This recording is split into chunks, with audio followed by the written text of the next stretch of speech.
In today's video, I'm going to teach you how to send my design to Mautic. First, open Mautic in your browser and head to the login page. Click the login button and sign in so you land on the main dashboard. Make sure you have your email's HTML ready to paste and keep any image files hosted at accessible URLs so they display correctly once the email is sent.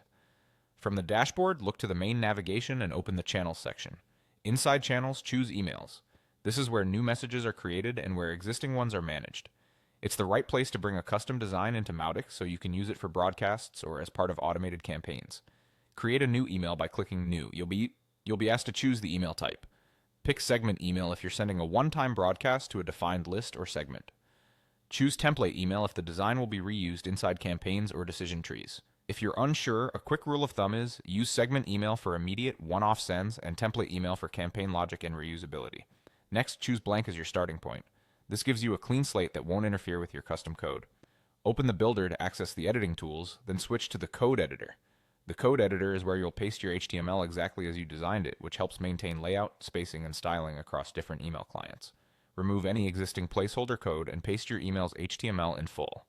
Keep your styling in line for the best compatibility, and use absolute URLs for images so they render outside your own environment.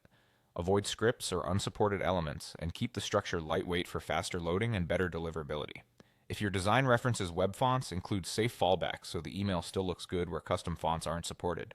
When your code looks right, click Save to commit the design. Mautic will preserve your HTML and show you the updated preview. Then choose Apply Changes. From here, continue to edit or configure the email details, such as the subject line, the sender name and address, and any categories or tags your team uses. You can also refine internal labels to keep your workspace organized. If you selected a template email, you'll be able to drop this design into a campaign later. If you chose a segment email, you can configure its audience and scheduling once your content is finalized. That's it. You've successfully sent your design into Mautic using the code editor and saved it for editing or configuration.